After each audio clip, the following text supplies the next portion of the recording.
Hello നമസ്കാരം, ഞാൻ അക്ബർ. നമ്മളെല്ലാവരും വലിയ അഭിമാനത്തോടെ പറയുന്ന ഒരു കാര്യമുണ്ട്. ഇന്ത്യ ഒരു യുവരാജ്യമാണ്, വളരെ ഊർജ്ജസ്വലമായിട്ടുള്ള ഒരു രാജ്യം. പഴയ ഇന്ത്യയല്ല ഇത്, നമ്മൾ ഒരുപാട് മാറിയിരിക്കുന്നു എന്നൊക്കെ നമ്മൾ പറയാറുണ്ട്. എന്നാൽ കഴിഞ്ഞ ആഴ്ച ഒരു സംഭവം നടന്നു. ആ ഒരു സംഭവം കാരണം ചീത്തയാക്കിയിരിക്കുകയാണ് നമ്മുടെ രാജ്യം എന്ന് പറയുമ്പോൾ മറ്റുള്ളവർക്ക് ഇപ്പൊ കളിയാക്കലും പുച്ഛം മാത്രമാണ് ഉണ്ടായിരിക്കുന്നത്.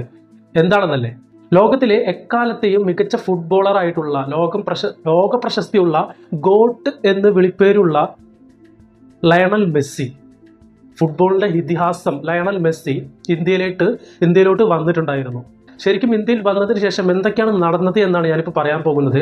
4 സ്ഥലത്ത് മെയിനായിട്ട് മെസ്സി വന്നിട്ടുണ്ടായിരുന്നു. അതായത് അദ്ദേഹത്തിന്റെ ഷെഡ്യൂളിൽ 4 സ്ഥലം ഉണ്ടായിരുന്നു. 1 കൊൽക്കത്ത, 2 ഹൈദരാബാദ്, 3 മുംബൈ, 4 ന്യൂഡൽഹി.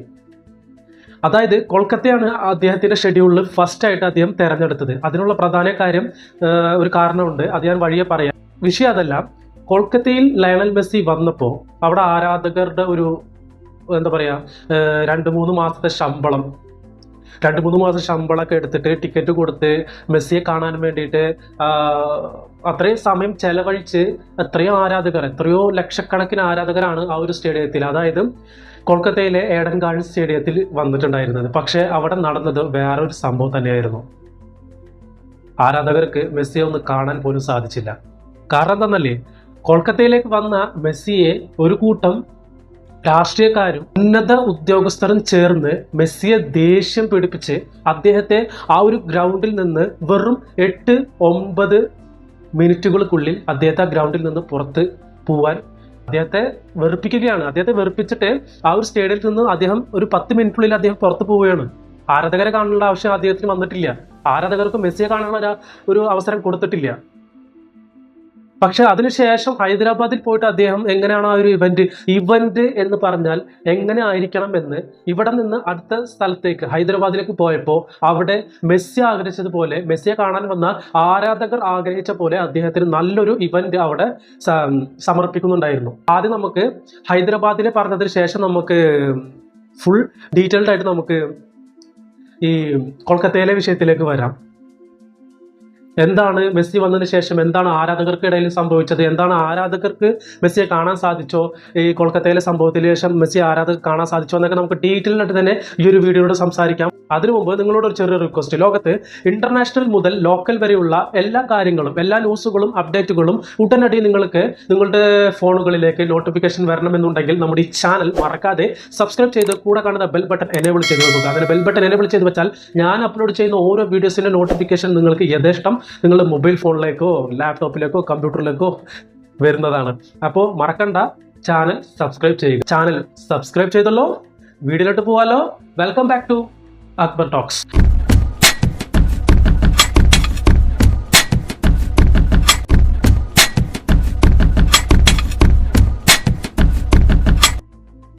മെസ്സിയുടെ ഈ ഒരു സന്ദർശനത്തിന് ഒരു പേരുണ്ടായിരുന്നു. മെസ്സി ഇന്ത്യയിലേക്ക് വരുന്നതിന് ഒരു പേരുണ്ടായിരുന്നു. അത് എന്താണെന്ന് വെച്ചാൽ ഗോട്ട് ഇന്ത്യ ടൂർ, അങ്ങനെയായിരുന്നു അതിൻ്റെ ഒരു #. വന്നിട്ടുണ്ടായിരുന്നത്. ഗോട്ട് എന്ന് പറഞ്ഞാൽ മനസ്സിലാവില്ലോ, വിജയുടെ പടമല്ല. ഗോട്ട് എന്ന് സ്വാഭാവികമായിട്ട് നമ്മൾ വിളിക്കുന്നത് മെസ്സിയെ തന്നെ കാണും. കാരണം അദ്ദേഹം ഇതിഹാസ ഫുട്ബോളറാണ്. അതുകൊണ്ട് തന്നെ അദ്ദേഹത്തെ ഗോട്ട് എന്നാണ് അദ്ദേഹത്തെ വിളിക്കുന്നത്. ഏകദേശം 14 വർഷത്തിന് ശേഷമാണ് അദ്ദേഹം ഇന്ത്യയിലേക്ക് എത്തുന്നത്. കൊൽക്കത്ത, ഹൈദരാബാദ്, മുംബൈ, ന്യൂഡൽഹി എന്നിവിടങ്ങളിലേക്ക് അദ്ദേഹം പോകണം എന്നിട്ടുള്ള ഒരു ഷെഡ്യൂളും അദ്ദേഹത്തിന് നിർബന്ധമായിട്ട് ആ പ്ലാനിൽ ഉണ്ടായിട്ടുണ്ടായിരുന്നു. അദ്ദേഹത്തിനെ ഇന്ത്യയിലേക്ക് കൊണ്ടുവന്ന ഇതിന്റെ ഭാരവാഹികൾക്കും അതിലൊരു പങ്കുണ്ടായിരുന്നു. അദ്ദേഹം കൊടുത്ത ഷെഡ്യൂളിൽ ഇന്ന സ്ഥലത്ത് കൊണ്ടുപോയിട്ട് ഇവന്റ് നല്ല രീതിക്ക് തന്നെ അവതരിപ്പിക്കുക എന്നുള്ള ഒരു സംഭവം ഉണ്ടായിരുന്നു. പക്ഷെ ഒട്ടും പ്രതീക്ഷിക്കാത്ത കാര്യങ്ങളാണ് കൊൽക്കത്തയിൽ നടന്നത്. അത് വഴിയെ പറയാം. കൊൽക്കത്തയിലെ മെസ്സിക്ക് ഒരു പ്രധാന ഒരു സംഭവമുണ്ട്. അതായത് മെസ്സി അർജന്റീനയുടെ ക്യാപ്റ്റനായിട്ട് ഫസ്റ്റ് ടൈം അരങ്ങേറ്റം കുറിച്ച സ്ഥലം ഇന്ത്യയിലെ കൊൽക്കത്ത ഏഡൻ ഗാർഡൻസിലാണ്. അതായത് ഇപ്പൊ ലോക ഇതിഹാസ നായകനായിട്ടുള്ള മെസ്സി അർജന്റീനയുടെ ക്യാപ്റ്റൻസി ഏറ്റുവാങ്ങിയിട്ട് ഫസ്റ്റ് ആയിട്ട് കളിക്കാൻ ഇറങ്ങുന്നത് കൊൽക്കത്തയിലെ സ്റ്റേഡിയത്തിലാണ്. അതുകൊണ്ട് തന്നെ അദ്ദേഹത്തിന് കൊൽക്കത്തയായിട്ട് ഒരു നല്ലൊരു അറ്റാച്ച്ഡ് ഉണ്ട്. എന്തായിരുന്നു ഈ ടൂറിന്റെ പ്രധാന ലക്ഷ്യം?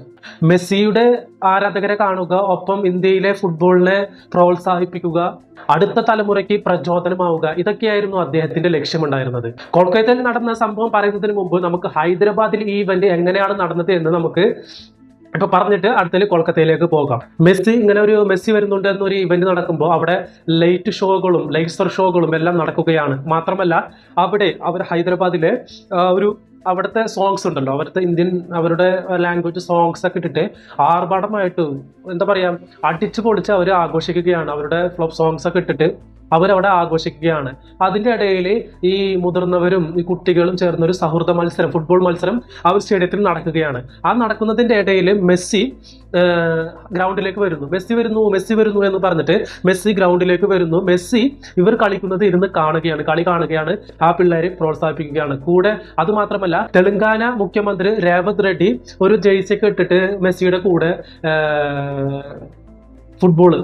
ഫുട്ബോൾ കളിക്കുന്നത് പോലെയൊക്കെ ഫോട്ടോസിലും ആ ഒരു ഇതിലൊക്കെ വൈറലായിരുന്നു. മെസ്സി കളിക്കുന്നത് പോലെയൊക്കെ ഉണ്ടായിരുന്നു. അദ്ദേഹത്തിനും ഭയങ്കര സന്തോഷം, കാണികൾക്കും സന്തോഷം, മെസ്സിക്കും സന്തോഷം. എല്ലാവർക്കും അതിലൊരു എന്താ പറയുക, ഒരു വിഷമോ കാര്യങ്ങളോ അങ്ങനെ ഒന്നും ഉണ്ടായിരുന്നില്ല. ഫുള്ള് പൊളിമൂട്, ഫുള്ള് അടിച്ചു പൊളിക്കുക, അങ്ങനത്തെ ഒരു മൈൻഡ് സെറ്റിലായിരുന്നു ഇപ്പോൾ ഹൈദരാബാദിൽ നടന്നിട്ടുണ്ടായിരുന്നത്. ആ ഒരു സൗഹൃദ മത്സരം കഴിഞ്ഞപ്പോൾ നമ്മളെ ഈ മുഖ്യമന്ത്രി മെസ്സിയെ സ്വാഗതം ചെയ്യുകയാണ്. സ്വാഗതം ചെയ്തിട്ട് അതിനുശേഷം നിങ്ങൾ കാണാൻ വന്നത് ആരാധകർ കാണാൻ വന്നത് നിങ്ങളെയാണ്, അതുകൊണ്ട് നിങ്ങൾ പോകൂ, ഞങ്ങൾക്ക് ഇതിൽ ഒരു റോളില്ല എന്ന് പറഞ്ഞ് മുഖ്യമന്ത്രി മെസ്സിയെ ആരാധകർക്കിടയിലേക്ക് പോവാൻ പറഞ്ഞിട്ട് പറഞ്ഞയക്കുകയാണ്. മെസ്സിയും ആരാധകരെ ചെറിയ കുട്ടികളെ പിടിച്ച്, അതായത് ഞാനിത്ര VIP ആൾക്കാരാണെന്നുള്ള പരിഗണന കൊടുക്കാതെ ചെറിയ കുട്ടികളൊക്കെ വിളിച്ചു കൊണ്ടുവന്നിട്ട് അവരുമായിട്ട് നല്ല സൗഹൃദത്തിൽ സംസാരിക്കുകയാണ്. അവർക്ക് നല്ല പാഠങ്ങൾ പറഞ്ഞു കൊടുക്കുകയാണ്. അതേപോലെ തന്നെ ആരാധകർക്ക് ഓട്ടോഗ്രാഫ് എഴുതി അതുപോലെ തന്നെ ബോളുകളിൽ ആരാധകർ എറിഞ്ഞു കൊടുക്കുകയാണ്. ഇതൊക്കെയാണ് സന്തോഷം. ഇതൊക്കെയാണ് ഹൈദരാബാദിൽ നടന്നിട്ടുള്ളത്. ഹൈദരാബാദിൽ ഫുൾ ഹാപ്പി മൂഡ്, 100% എങ്ങനെയാണ് ഒരു ഇവന്റ് നടക്കേണ്ടത് അങ്ങനെ തന്നെയാണ് ഹൈദരാബാദിൽ നടന്നിട്ടുള്ളത്, മെസ്സി ഇവന്റ് നടന്നിട്ടുള്ളത്. രാഹുൽ ഗാന്ധിയെ പോലുള്ള ഒരു നേതാവ് അവിടെ ഉണ്ടായിട്ടും അദ്ദേഹം, അതായത് ഇങ്ങനെ ഫോട്ടോഷൂട്ടൊക്കെ നടക്കുന്ന സമയത്ത് രാഹുൽ ഗാന്ധി മെസ്സിയുടെ കൂടെ നിൽക്കുന്നുണ്ട്. അപ്പൊ പിള്ളേരൊക്കെ വന്നിട്ട് സെൽഫി എടുക്കുമ്പോഴും ഇതാക്കുമ്പോഴും രാഹുൽ ഗാന്ധി അവിടെ നിന്നൊന്ന് മാറി നിന്നിട്ട് അപ്പോൾ മെസ്സി പറയുന്നുണ്ട് വായു സർ, വായു മുന്നിൽ പറയുന്നുണ്ട്. പക്ഷെ രാഹുൽ ഗാന്ധിക്ക് കാര്യം മനസ്സിലാവും. കാരണം മെസ്സി വന്നിരിക്കുന്നത് ആരാധകരെ കാണാനാണ്, ആരാധകർ വന്നിരിക്കുന്നത് മെസ്സിയെ കാണാനാണ്. ഇത് നമുക്ക് റോളില്ല, ഞാൻ വലിയ കോൺഗ്രസിലെ നേതാവാണ്, ഇങ്ങനെയാണെന്ന് പറഞ്ഞിട്ട് രാഹുൽ ഗാന്ധി മുന്നിൽ വരാൻ നിന്നില്ല. രാഹുൽ ഗാന്ധി മെസ്സിയെ നിങ്ങൾ അവർക്ക് വേണ്ടിയാണ്, അവർ ഇത്രയും നേരം കാത്തുന്നത് നിങ്ങൾക്ക് വേണ്ടിയാണ് എന്നൊക്കെ പറഞ്ഞിട്ട് രാഹുൽ ഗാന്ധി വഴിമാറി കൊടുക്കുകയാണ്. മെസ്സിക്ക് വേണ്ടി വഴിമാറി കൊടുക്കുകയാണ് രാഹുൽ ഗാന്ധി. ഇതൊക്കെയായിരുന്നു ശരിക്കും ഒരു ഇവന്റിന്, ഇവർ ആഗ്രഹിച്ച പോലെ ഒരു ഇവന്റിന്, മെസ്സി ആഗ്രഹിച്ച പോലെ, ആരാധകരെ ആഗ്രഹിച്ച പോലെ ഒരു ഇവന്റ്, ശരിക്കും സന്തോഷത്തോടെ ആ ഇവന്റ് അവിടെ കഴിയുകയാണ്. ഇനി നമുക്ക് കൊൽക്കത്തയിൽ എന്താ സംഭവിച്ചത് എന്ന് ഞാൻ ഇപ്പോൾ ഡീറ്റെയിൽ ആയിട്ട് നിങ്ങൾക്ക് പറഞ്ഞു തരാം. കൊൽക്കത്തയിലെ ഈ മെസ്സിയെ കാണാനുള്ള ടിക്കറ്റിന്റെ പ്രൈസ് വന്നിട്ട് 5000 മുതൽ 20,000 രൂപ വരെയായിരുന്നു മെസ്സിയെ കാണാനുള്ള ആ ഒരു ടിക്കറ്റ് പ്രൈസ് വന്നിട്ട്. രാജ്യത്തിന്റെ പല ഭാഗത്തുള്ള ആളുകളും മെസ്സിയെ കാണാൻ വേണ്ടിയിട്ട് ഇത്രയും കാശ് മുടക്കിയിട്ട് ഈ ഒരു ഇവന്റിൽ പങ്കെടുക്കുക. ഈ ഒരു 5000, 10,000, 20,000 ടിക്കറ്റ് കൊടുത്തിട്ട്, പൈസ കൊടുത്തിട്ട്, അതായത് 2 മാസം 3 മാസം ശമ്പളമൊക്കെ ചിലർ പറഞ്ഞേക്കണം, 2 മാസത്തെ ശമ്പളമാണ് ഞാൻ ടിക്കറ്റിന് കാശ് കൊടുത്തതെന്ന്, എന്നിട്ട് മെസ്സിയെ പോലും കാണാൻ പറ്റിയില്ല എന്ന്. അങ്ങനെ ടിക്കറ്റിന് കാശ് കൊടുത്തിട്ട് മെസ്സിയെ കാണാൻ വേണ്ടി കാത്തു നിൽക്കുക. ഇതൊന്നും അറിയാതെ മെസ്സി ആരാധകരെ കാണാൻ വേണ്ടിയിട്ട് സ്റ്റേഡിയത്തിലേക്ക് കാറിൽ വരികയാണ്. സ്റ്റേഡിയത്തിനുള്ളിലേക്ക് കാറ് പ്രവേശിക്കുകയാണ്. എല്ലാവരും ആകാംക്ഷയോടെ കാത്തിട്ടാണ് മെസ്സിയെ ഒന്ന് കാണണം എന്ന് പറഞ്ഞിട്ട് കാറ് സ്റ്റേഡിയത്തിന്റെ ഉള്ളിലേക്ക് കയറി വന്നതും ഒട്ടും പ്രതീക്ഷിച്ചില്ല. ഈ ഒരു എന്താ പറയാ, തേനീച്ച കൂട്ടത്തിലേക്ക് കല്ലിട്ട പോലെ ഒട്ടും പ്രതീക്ഷയില്ല. കാറ് വന്ന് നിർത്തിയതും മെസ്സി ഇറങ്ങിയതും ഒരു വലിയൊരു മനുഷ്യ മതിലായിരുന്നു മെസ്സിക്ക് ചുറ്റും ഉണ്ടായിരുന്നത്.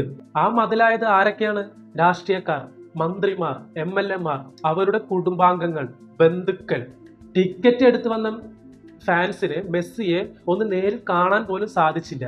മാത്രമല്ല ഈ ബിഗ് സ്ക്രീൻ ഉണ്ടാവല്ലോ, ഈ കളി നടക്കുമ്പോഴൊക്കെ കാണിക്കുന്ന ബിഗ് സ്ക്രീന്, ആ ഒരു ബിഗ് സ്ക്രീനിൽ മാത്രമാണ് ഈ ഫാൻസുകൾക്ക് മെസ്സിയെ കാണാൻ സാധിച്ചത്. അതോ ഈ 50-40 തലകൾക്ക് ഇടയിൽ ഒരു ചെറിയ തല മെസ്സിയെ കാണാൻ സാധിച്ചത്. ഇതിന് നല്ലത് വീട്ടിൽ നിന്നിട്ട് മെസ്സിയുടെ വേറെ ഏതെങ്കിലും പുതിയ ഇത് കണ്ടാൽ പോരെ, ഫുട്ബോൾ മാച്ച് കണ്ടാൽ പോരെ. മെസ്സിയെ കാണണമെങ്കിൽ ഇത്രയും കാശ് കൊടുത്തിട്ട് ഒരു സ്റ്റേഡിയത്തിലേക്ക് കളി കാണാൻ പോയിട്ട് മെസ്സിയെ ആ ഒരു ബിഗ് സ്ക്രീനിൽ ഈ 40-50 തലകൾക്കിടയിൽ മെസ്സിയെ കാണാൻ സാധിച്ച ഒരു അവസ്ഥ ഒന്ന് ആലോചിച്ച് നോക്കി നിങ്ങൾ. 20,000 ടിക്കറ്റ് കൊടുത്തിട്ട് പോയിട്ട് രാഷ്ട്രീയക്കാർക്ക് ഫോട്ടോ എടുക്കാനും അവരുടെ മക്കൾക്ക് സെൽഫി എടുപ്പിക്കാനുള്ള ഒരു പിടിവലിയായിരുന്നു ശരിക്കും കൊൽക്കത്തയിൽ മെസ്സി വന്നപ്പോൾ ഉണ്ടായിരുന്നത്. മാത്രമല്ല സംഘാടകരെ മൈക്കിൽ പറയുകയാണ്, ദയവ് ചെയ്ത് മെസ്സിയിൽ നിന്ന് മാറി നിൽക്കൂ. അവർ മെസ്സി വന്നത് ആരാധകരെ കാണാനാണ്, ആരാധകർ കാത്തു നിൽക്കുന്നത് മെസ്സിയെ കാണാനാണോ? ദയവ് ചെയ്ത് നിങ്ങൾ മെസ്സിയെ ഒന്ന് വിടൂ എന്നിട്ട് ആ സംഘാടകർ പറയുന്നുണ്ട്, കേണ് പറയുന്നുണ്ട്. പക്ഷെ അതാരും മൈൻഡ് പോലും വെക്കുന്നില്ല എന്നാണ് ഇതിന്റെ ഒരു നോക്കേണ്ട ഒരു മെയിൻ കാര്യം. മൈൻഡ് വെക്കണില്ല. ഇതൊക്കെ നടന്നപ്പോൾ മെസ്സിക്ക് കടുത്ത ദേഷ്യം വരികയാണ്. മെസ്സി അതായത് ഇപ്പൊ നമ്മൾ സംസാരിക്കുന്നത് മലയാളം അല്ലെങ്കിൽ ഹിന്ദി, തെലുങ്ക്, കന്നഡ, തമിഴ് എന്നൊക്കെ ലാംഗ്വേജ്, പല ലാംഗ്വേജ് നമ്മൾ യൂസ് ചെയ്യുന്നുണ്ട്. പക്ഷെ ഒരു ആർക്കായാലും അറിയാത്ത ലാംഗ്വേജിലുള്ള ഒരു വേറൊരു സ്റ്റേറ്റിൽ നിന്നുള്ള ആളായാലും നമ്മൾ പറയുന്നത് എന്താണെന്ന് മനസ്സിലാക്കേണ്ട ആവശ്യമില്ല. നമ്മളുടെ പെരുമാറ്റത്തിൽ നിന്ന് മനസ്സിലാക്കാൻ സാധിക്കുന്നത് എന്ത് നമ്മൾ എന്തൊക്കെയാണ് അദ്ദേഹത്തെ വിളിച്ച് ചെയ്യിപ്പിക്കുന്നതെന്നൊക്കെ അദ്ദേഹം മനുഷ്യനല്ലേ, തലച്ചോറുള്ള ഒരു വ്യക്തിയല്ലേ, അദ്ദേഹത്തിന് മനസ്സിലാവൂലേ? ഇതുകൊണ്ടൊക്കെ തന്നെ അദ്ദേഹത്തിന് ദേഷ്യം വരികയാണ്. ഇത് നമുക്ക് ആ ഫോട്ടോസെല്ലാം കാണുമ്പോൾ നമുക്ക് തോന്നുന്നുണ്ട് ഇതിലെല്ലാം അദ്ദേഹത്തിന് ദേഷ്യം അടക്കാനാവുന്നില്ല, ദേഷ്യം വരികയാണ്. ഫാൻസുമായിട്ട് ഇടപഴകാൻ അദ്ദേഹത്തെ വിടാതെ സെൽഫിക്ക് വേണ്ടിയിട്ട് ഇവരെ സ്വന്തക്കാര്, ബന്ധക്കാര്, കുടുംബാംഗങ്ങള് ഇവരെല്ലാവരും സെൽഫിക്ക് വേണ്ടിയിട്ട് മെസ്സിയെ പിടിച്ച് അതായത് വലിച്ചിഴയ്ക്കുകയായിരുന്നു. ശരിക്കും അതാണ് സംഭവിച്ചത് അവിടെ. ഇതിന്റെ ഫലമോ വെറും 8, 9, 10 മിനിറ്റുള്ളിൽ മെസ്സി അവിടെ നിന്ന് കാറിൽ കയറി പോവുകയാണ്. പിന്നെ ഒന്നും നോക്കേണ്ട ആവശ്യമില്ല. മെസ്സിക്ക് പിന്നെ ഇതിൽ ദേഷ്യം വന്നപ്പോൾ മെസ്സി അവിടെ നിന്ന് കാറിൽ നിന്ന് കയറി പോയി. ആരാധകർ കാത്തു നിൽക്കുക, മെസ്സി ഇപ്പൊ വരും എന്ന് പറഞ്ഞിട്ട്. ആരാധകർക്ക് അറിയില്ല മെസ്സി ഇവിടെ നിന്ന് വേറെ പോയി എന്ന്. അതായത് കാറിൽ കയറി ഫ്ലൈറ്റ് കയറി എയർപോർട്ടിൽ കയറി ഫ്ലൈറ്റ് കയറി ഹൈദരാബാദിക്ക് പോയി എന്നുള്ളത് ആരാധകർക്ക് അറിയില്ല. ആരാധകർ ഇപ്പോഴും കാത്തുക്കുക മെസ്സി വരുന്നുണ്ട്. മെസ്സി വരും എന്ന് പറഞ്ഞിട്ട് കാത്തിരുന്ന ആരാധകർക്ക് കാര്യം മനസ്സിലായി, ഇനി മെസ്സി വരില്ല. നമ്മളുടെ ഇത്രയും കാലത്തെ സമ്പാദ്യം നമ്മൾ മുടക്കി, ഇത്രയും ശമ്പളം നമ്മൾ മുടക്കിയിട്ട് മെസ്സിയെ കാണാൻ വേണ്ടി ടിക്കറ്റ് എടുത്ത് വന്നപ്പോൾ നമുക്ക് എന്താ പറ്റിയത്? ഈ രാഷ്ട്രീയക്കാരുടെയും മന്ത്രിമാരുടെയും കുടുംബാംഗങ്ങളുടെയും സ്വന്തക്കാരും ബന്ധക്കാരുടെ ഒക്കെ സെൽഫി കാണാനാണ് നമ്മൾ ഇത്രയും ദൂരം ഇത്രയും കാശ് കൊടുത്ത് ചെലവാക്കി നമ്മൾ ഈ മെസ്സിയെ കാണാൻ വന്നത് എന്നൊക്കെ പറഞ്ഞപ്പോൾ അവരുടെ ഉള്ളിലുള്ള ആ ഒരു ദേഷ്യം, കോപം, ഈ സംഭവമൊക്കെ അവർ അക്രമസക്തരാക്കി. ശരിക്കും അവിടെ നടന്നത് പിന്നെ അതിനുശേഷം അതാണ്. അതായത് ഒരു കൂട്ടം ആൾക്കാരുടെ ഇടയിൽ എന്താടാ മെസ്സിയെ കാണാൻ വന്നിട്ട് മെസ്സിയെ കാണാൻ പറ്റില്ല, ഇതൊക്കെ എന്താണെന്ന് പറഞ്ഞിട്ട് ഒരുത്തൻ എന്ത് ചെയ്തു? ഒരു വാട്ടർ ബോട്ടിൽ എടുത്തിട്ട് ഗ്രൗണ്ടിലേക്ക് ഇട്ടു. ഒറ്റ വാട്ടർ ബോട്ടിൽ എടുത്തിട്ട് ഗ്രൗണ്ടിൽ ദേഷ്യം കൊണ്ട് അവൻ ഗ്രൗണ്ടിലേക്ക് വാട്ടർ ബോട്ടിൽ ഇട്ടു. ഒന്നിന് പിറകെ 10 100 1000 ആ ഗ്രൗണ്ട് മൊത്തം താറുമാറായി. ആൾക്കാർ സീറ്റ് തല്ല് പൊളിക്കുകയാണ്. അവിടെ ആൾക്കാർ ഗ്രൗണ്ട് സ്റ്റേഡിയം അടിച്ച് തകർക്കുകയാണ്. മെസ്സിയെ കാണാൻ വന്നിട്ട് ഞങ്ങൾക്ക് മെസ്സിയെ കാണാൻ സാധിച്ചില്ല, അടിച്ച് തകർക്കുകയാണ്. അവിടെ സ്റ്റേഡിയം മൊത്തം അടിച്ച് തകർക്കുകയാണ്, മെസ്സിയെ കാണാൻ സാധിച്ചില്ല എന്ന് പറഞ്ഞിട്ട്. സംഭവം ഇത് വലിയൊരു പ്രശ്നമായപ്പോൾ ബംഗാളിലെ മുഖ്യമന്ത്രി മമതാ ബാനർജി ഒരു അന്വേഷണത്തിന് കൊടുക്കുകയാണ്. എന്താണ് സംഭവിച്ചത് എന്നൊക്കെ പറഞ്ഞിട്ട്. ഇതിന്റെ പശ്ചാത്തലപ്പോ ഈ സംഘാടകരുണ്ടല്ലോ, ഈ മെസ്സിയെ ഇന്ത്യയിലേക്ക് കൊണ്ടുവന്ന സംഘാടകർ, അവരെ പോലീസ് അറസ്റ്റ് ചെയ്തിട്ട് അവരെ റിമാൻഡ് ചെയ്യുകയാണ്, ജയിലിലിടുന്നത്. അപ്പൊ കോടതിയിൽ മൂപ്പര് പറയുന്നുണ്ട്, ഇത് എന്റെ തെറ്റല്ല, ഞാൻ പ്ലാൻ ചെയ്ത കാര്യങ്ങളല്ല അവിടെ നടക്കുന്നത്. ഞാൻ ആരാധകരെ കാണാന് അദ്ദേഹത്തെ കൊണ്ടുവന്നത്. അദ്ദേഹം ആരാധകരെ കാണാനും ഫുട്ബോൾ ഇവിടെ പ്രോത്സാഹിപ്പിക്കാനും ഇന്ത്യയിൽ ഫുട്ബോളിനെ വളർത്താനും ഒക്കെയാണ് അദ്ദേഹം വന്നത്. അറിയാലോ നിങ്ങൾക്ക്, ബംഗാളിലും കേരളത്തിലുമാണ് ഏറ്റവും കൂടുതൽ ഫുട്ബോൾ പ്രേമികൾ ഉള്ളത്.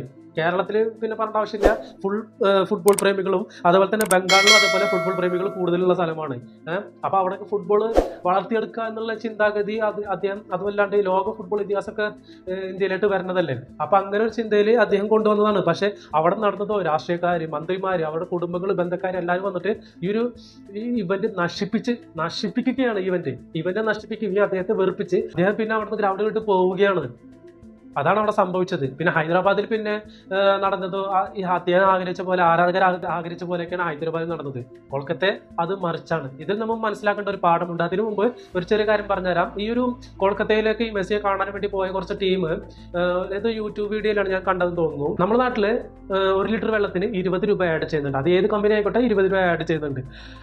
ആ ഒരു ഇപ്പോൾ GST വന്നതിന് ശേഷം 20-ൽ 2 കുറഞ്ഞിട്ട് ഒരു 18 രൂപയ്ക്ക് നമുക്ക് ആ വാട്ടർ ബോട്ടിൽ കിട്ടുന്നുണ്ട്. പക്ഷെ അന്ന് നമ്മളെ കൊൽക്കത്ത ഏഡൻ ഗാർഡൻസിൽ ഒരു വാട്ടർ കുപ്പിക്ക്, അതായത് ഒരു വെള്ളം കുപ്പിക്ക് അവർ പേ ചെയ്ത കാശ് എന്ന് പറയാനായിട്ട് 150 രൂപയാണ്. 150 രൂപയ്ക്കാണ് 1 ലിറ്റർ വെള്ളം കിട്ടിയത് അവിടെ. 150 രൂപയ്ക്ക്. അത് മാത്രമല്ല, ഭക്ഷണം ഒന്നും തന്നെ നമുക്ക് ഗ്രൗണ്ടിലേക്ക് പ്രവേശിപ്പിക്കാൻ പറ്റില്ല. ഗ്രൗണ്ടിൽ ഒന്നും അലോഡല്ല. അവിടുത്തെ സാധനങ്ങൾ നമ്മൾ പൈസ കൊടുത്ത് വാങ്ങിച്ചിട്ട് നമ്മൾ ഉള്ളിൽ കൊണ്ടുപോയി കഴിക്കണം. അവിടുത്തെ ഭക്ഷണമാണെങ്കിലോ പൈസ കൊടുത്ത് നല്ല റേറ്റിൽ നമ്മൾ ഭക്ഷണം വാങ്ങിച്ച് കഴിച്ചാലോ അതോ ചൂടില്ലാത്ത ഭക്ഷണം എന്നൊക്കെ പറഞ്ഞിട്ട് ഒരു വീഡിയോ ഞാൻ കണ്ടായിരുന്നു. അതുകൊണ്ടാണ് ഞാൻ ഈ വീഡിയോയിൽ ഞാനത് ഉൾപ്പെടുത്തിയത്. ഇതിന്റെ റിസർച്ചിന്റെ ഭാഗമായിട്ട് ഞാൻ അന്വേഷിക്കുന്ന സമയത്ത് എനിക്കൊരു യൂട്യൂബിന്റെ വീഡിയോയിൽ എനിക്ക് കാണാൻ സാധിച്ചു. അതുകൊണ്ട് ഞാൻ നിങ്ങളടുത്തത് ഈ ഒരു വീഡിയോയിൽ ഇൻക്ലൂഡ് ചെയ്തെന്നുള്ളൂ. ഇതിൽ നിന്ന് നമുക്ക് മനസ്സിലാക്കേണ്ട ഒരു പാടുണ്ട്. എന്താണെന്ന് അറിയോ? ഈ ലോകത്തുള്ള എല്ലാ മീഡിയ, എല്ലാ ആൾക്കാരും, എല്ലാ സോഷ്യൽ മീഡിയയിലും ഈ ഒരു സംഭവം ഭയങ്കരമായിട്ട് വൈറലായി. ഇങ്ങനെ ഒരു കൊൽക്കത്തയിൽ ഇങ്ങനെ മെസ്സേജ് കൊണ്ടുപോയിട്ട് ഇങ്ങനെ ഒരു വലിച്ചഴിക്കുന്ന ഇതൊക്കെ വന്നിട്ട് ഇപ്പോൾ ഭയങ്കരമായിട്ട് വൈറലായി. അവർ ഓരോ ഇതിനും താഴെ കമന്റ് ചെയ്യണ എന്തറിയോ? ഇത്രയും വലിയൊരു ഇതിഹാസ ഫുട്ബോൾ താരത്തെ ഇന്ത്യ ഇന്ത്യ ഇത്രയും വലിയൊരു ഇതിഹാസ ഫുട്ബോൾ താരത്തെ ഇന്ത്യ ഇങ്ങനെയാണോ ട്രീറ്റ് ചെയ്യുന്നത് എന്നൊക്കെ പറഞ്ഞിട്ട് സോഷ്യൽ മീഡിയയിൽ ഇതിനെക്കുറിച്ചുള്ള പല ഹാഷ്ടാഗുകളും പല ഇതും നടന്നുകൊണ്ടിരിക്കുകയാണ്. കാരണം ഇങ്ങനൊന്നുമല്ല ശരിക്കും നടത്തേണ്ടത് ഒരു ഇതിഹാസ ഫുട്ബോൾ താരത്തെ. അതും മറിച്ച് ബംഗാളിലെ ഫുട്ബോൾ പ്രേമികൾക്ക് വേണ്ടിയെങ്കിലും അവിടെയുള്ള രാഷ്ട്രീയക്കാർ, കാരണം എന്താ പറയുക, ഇത്രയും വലിയൊരു ഒരു ഇതിഹാസത്തിന്റെ കൂടെ ഫോട്ടോ എടുത്തു കഴിഞ്ഞാൽ ഒരു 10 വോട്ടും കൂടുതൽ കിട്ടും എന്നുള്ള രാഷ്ട്രീയ തന്ത്രത്തിന്റെ പിന്നാലെയാണ് ഈ സംഭവം കൊൽക്കത്തയിൽ അരങ്ങേറിയിട്ടുള്ളത്. ഇത്രയും വലിയൊരു ഇതിഹാസത്തിന്റെ കൂടെ ഞാൻ ഫോട്ടോ എടുത്തിട്ടുണ്ട്, എനിക്കൊരു 10 വോട്ട് കൂടുതൽ കിട്ടും എന്നുള്ള ചിന്ത, ആ ചിന്തയാണ് ഇത്രയും വൃത്തികെട്ട ഒരു കാര്യത്തിലേക്ക് നയിച്ചത്. നമ്മൾ മനസ്സിലാക്കേണ്ട ഒരു കാര്യം, ഈ ഒരു പ്രശ്നം ഉണ്ടാക്കിയത് സാധാരണക്കാരനല്ല, മറിച്ച് തങ്ങളുടെ പദവി ദുരുപയോഗം ചെയ്ത രാഷ്ട്രീയക്കാരും ഉദ്യോഗസ്ഥരുമാണ്. മെസ്സിയുമായിട്ട് ഫോട്ടോ എടുത്താൽ ഒരു 10 വോട്ട് കൂടുതൽ കിട്ടും എന്ന് ചിന്തയായിരിക്കും അവരെ കൊണ്ടൊക്കെ ഇതൊക്കെ ചെയ്യിപ്പിച്ചത്. അതിഥി ദേവോ ഭവ എന്ന് പറയുന്ന രാജ്യമാണ് നമ്മൾ ഇന്ത്യ, അല്ലേ? അതിഥി ദേവോ ഭവ എന്ന് പറയുന്ന രാജ്യമാണ് നമ്മുടെ ഇന്ത്യ. മെസ്സി ആവട്ടെ, ക്രിസ്ത്യാനോ ആവട്ടെ, ലോക താരങ്ങളിൽ ആരെങ്കിലും ആയിക്കോട്ടെ, നമ്മളുടെ രാജ്യത്തേക്ക് വരുമ്പോൾ അവര് അതിഥികളാണ്, നമ്മുടെ രാജ്യത്തിന്റെ അതിഥികളാണ്. അവരെ നല്ല രീതിക്ക് ട്രീറ്റ് ചെയ്യണം, അവരോട് നല്ല രീതിക്ക് നമ്മൾ പെരുമാറണം. അത് മാത്രമല്ല, നമ്മളുടെ ഇന്ത്യയിലെ സെലിബ്രിറ്റികൾ ഏതെങ്കിലും വിദേശത്ത് പോകുമ്പോൾ, ഒരു ഉദാഹരണത്തിൽ എം എസ് ധോണി ഇന്ത്യയിലെ വലിയൊരു സെലിബ്രിറ്റിയാണ്. അദ്ദേഹം പുറത്തെവിടെയെങ്കിലും ഇതേപോലെ ഒരു ഇവന്റ് അങ്ങനത്തെ കാര്യങ്ങൾക്ക് എന്തെങ്കിലും പോകുമ്പോൾ അവിടെ നിന്ന് ഈ ഒരു കോമഡി നടക്കണില്ല. ഇത്രയും കാര്യങ്ങൾ ഇവിടെ നടന്ന ഇത്ര കോമഡി അവിടെ നടക്കണില്ല. അവർക്ക് അതിനായിട്ടുള്ള ബോധമുണ്ട്, സെൻസ് ഉണ്ട്, സെൻസിബിലിറ്റി ഉണ്ട്. നമ്മൾ ഇന്ത്യയിലുള്ള ആൾക്കാര് നല്ല ആൾക്കാരാണ്, ഇല്ലാന്ന് പറയുന്നില്ല. നല്ല എന്ത് പ്രശ്നത്തിലായാലും എന്തിനായാലും എല്ലാം നല്ല രീതിക്ക് കട്ടയിൽ നിൽക്കുന്ന ആൾക്കാരാണ്. പക്ഷേ ഒരു അന്താരാഷ്ട്ര തലം എന്നുള്ള ഒരു ഇതിൽ വരുമ്പോൾ നമ്മൾ ഇന്ത്യയെ കുറച്ചും കൂടി നമ്മൾ മുന്നിലോട്ട് കൊണ്ടുപോകേണ്ട ഒരു അവസ്ഥ എപ്പോഴും നമ്മൾ മറികടന്നിരിക്കുന്നു. നല്ല രീതിയിൽ തന്നെ നമ്മളത് ചിന്തിക്കേണ്ട ഒരു കാര്യമാണത്. നമ്മളത് കൈവിടാതെ നമ്മളത് കൊണ്ടുനടക്കണം. മാത്രമല്ല, ഈ വിഷയത്തെക്കുറിച്ച് നിങ്ങൾക്ക് എന്താണ് ഈ മെസ്സി ഇന്ത്യയിലേക്ക് വന്നതും ഇത്തരം സംഭവങ്ങൾ അരങ്ങേറിയതും ചില കോമഡി രംഗങ്ങളൊക്കെ അരങ്ങേറിയതിനെ കുറിച്ച് ഈ വീഡിയോ കുറിച്ച് എന്താണ് നിങ്ങൾക്ക് പറയാനുള്ളത് നിങ്ങൾക്ക് താഴെ കമന്റിൽ പറയുക. അപ്പോൾ ഇതേപോലുള്ള പുതിയ അപ്ഡേറ്റുകളും വിശേഷങ്ങളുമായിട്ട് അടുത്ത വീഡിയോയിൽ കാണാം. It's me Akbar signing out.